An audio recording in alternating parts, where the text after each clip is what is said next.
Hey, what's going on everybody? Zach here with Brandon Wound Pickups, and today we are just going to do a short video looking at some of the rewinds and repairs that we have here in the shop.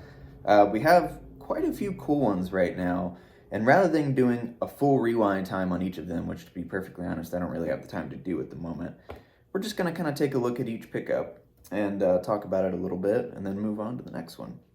So the first one here is probably the coolest one, and I shouldn't have taken it apart already, but I didn't think about it. So we have an old mini humbucker. This one happens to say patent applied for. Got a nice long leg base plate there. Yeah, check out the cover. This one's really clean as well. It looks like a PAF cover, like a full size, kind of PAF cover shape. It's got that sort of TV shape to it. Really neat. This one, I think one of the coils is dead. We got our nice old magnet here. Magnet with the notch. See that? Talked about that before. This one has the, this is a wire that Gibson was using. It's a braided wire, and it is 3-strand. A lot of people think that Gibson only used 2-strand braided wire, meaning when you look at the metal braid, you only see kind of 2 strands woven together. This is 3, and they use this in a number of things. I believe all stereo model ES guitars, like ES, 345s and 355s and so on, are going to use this wire. And it's different because the insulation inside of the metal braid here is rubber. And over time, that deteriorates and it just shorts out. When you see this wire and it's been out of the guitar, you're in trouble because it's probably shorted out somewhere. And I believe that's what happened to this, but this also does have a coil dead in it. So, and this is totally original too. 99% of the time you are going to see the 2-strand braided wire, but in some mini humbuckers you'll see it in some stereo guitars, and I think in Firebirds as well. Some of the wiring in there also used this. Again, Gibson wasn't the most consistent brand in the world. Anyways, so that's a cool pickup. We got to fix this. One of these coils is dead, so we'll have to do that. Let's take a look at the next one. Okay, next up we have another Gibson pickup. We have a T-top. This one is done already. This is a pretty early example of a T-top. It's not crazy early, but it is early. So we got our patent decal. We have Phillips head base plate screws on here, which is cool. But we do have the slightly rounder corners on the base plate feet there. So this is going to tell us that this is most likely, I'm going to say with the screws, it's probably like a 1970, could be a 69, but this is probably a 70. You do see these Phillips screws randomly appear in the T-top, patent sticker T-top era. But these bobbins are pretty early as well, so this is a cool pickup. This one, we were able to save the original coils on. I think the slug coil or something had a break on the surface, so we were able to fix that. It's 7.3K, which is, about what you would expect for one of these. And we got the original tape back on there. And yeah, that's a really nice original condition pickup, just with a slight repair to one of the coils. So yep, that's a cool pickup also. Okay, so the next project is kind of a big one. This one's going to take me a little while. This is an early to mid-50s Fender Champion lap steel pickup, which is pretty much a flat pole Telecaster pickup with a different bass on it. So what we're going to do with this, we're going to convert this so it'll fit in a Telecaster. And I think we've talked about this before. Sometimes you just put the metal plate on the bottom and re-drill some holes and you can kind of make it work. This one's going to be a little bit different. As you can see, the flat work on here is pretty messed up. So we are actually going to transplant this onto our flat work, our Tele, bottom flat work here. And we're going to be very careful about this. We have done this before successfully a number of times. We're going to remove this bottom piece of flat work without damaging the original windings on this pickup. And there is some risk involved with that. It doesn't always work.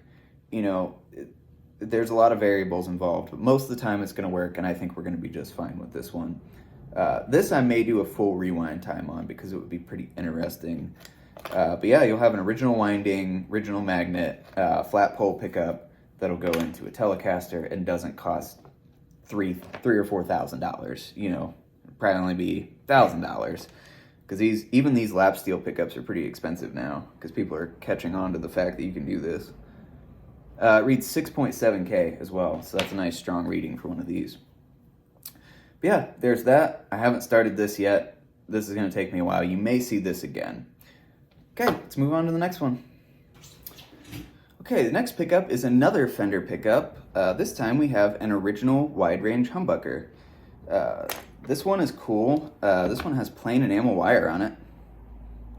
A lot of these used red poly wire, and that's what we use in our replicas, but you can see these with plain enamel occasionally, and this one does have that. As you can see, I have this one apart as well. Already started. This coil is bad. We're going to have to rewind this one, unfortunately. I was not able to save that. If we come in and take a look at the pickup here, see our original bobbins there. Get that out of the way. We got our yellow tape. Got that nice plate in there. Now check this out. Here's a good opportunity to show our wide range a little bit. So here's an original wide range bobbin, and here is our reproduction wide range bobbin. We don't have the little squares cut out in the middle, but the rest of the bobbin is pretty similar. And then we also have that plate made. You can see that looks pretty identical. We try to stay pretty true to the original spec on the wide range pickups. And here's a cover, which is awesome. Look at the wear on that. That's really neat. Great looking cover. These have Kunify magnets in them, obviously because it's an original one. And it's a really cool pickup. And we're going to have to rewind it and get it back together. All right, next. Okay, so next up we have a Telecaster neck pickup here. This one is from the early 70s. This is already done and ready to go back. This one was very, very heavily lacquer potted. Like, they didn't even wipe it off, I don't think. They just dunked it in, lead wires and all. We did have to rewind this one. There was no saving this one, unfortunately. But it is rewound. We got the original leads back on it, original cover and all that. Nothing too interesting about this. I mean, it's a 70s tele pickup. But thought I'd show it to you anyways. Next up, we have a Stratocaster pickup. This one's not too terribly interesting. It's just a 74. This is staggered still in 74. By the time you get to 75, these are going to start to go to a flat pole piece. Let's see. The magnets in 74 are not beveled at all. That's something kind of interesting. Yeah. Let's reflow the solder joints on this real quick. I haven't started on this pickup yet. Sometimes this will kind of bring them back to life here. Let's see. Because this pickup isn't all that rusty, so I'm wondering if maybe it's cold solder joint or potentially a surface break somewhere. I'll have to try to do that as well if this doesn't work. All right. Let's see if that did anything. Nope, still dead. Visually inspect it here. Actually looks okay. Well, there's a little kind of suspect area right there. I don't know. We'll have to unwind this a little bit and see if we can save it. But yeah, kind of a cool pickup. You know, I mean, they're all cool. They're all vintage pickups, so we'll set that one aside, and I don't know, maybe we'll do like one more here and call it a day, because I should really get back to work. All right, and our last pickup here is going to be kind of a DeArmond style pickup here. Nicely aged. I haven't started on this one yet either. So these, you have to drill these rivets out to work on these.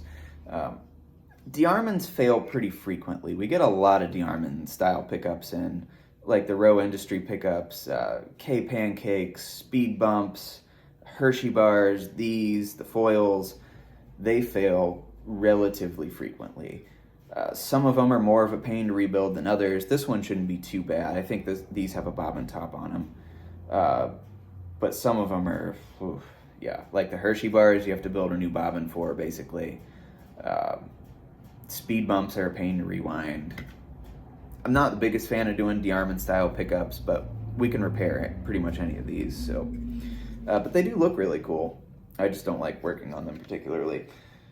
Anyways, so that's our last pickup there. Let me know if you guys enjoyed this. Like I said, I wish I had time to do a full rewind time on all of these, but we're really busy right now, and that would just take up too much time. We have a lot of other rewinds and repairs in as well, but unfortunately they're not as interesting, so there's really no point in showing you those. Yeah, again, let me know if you guys enjoyed this. We could do more stuff like this in the future. Until next time, take it easy.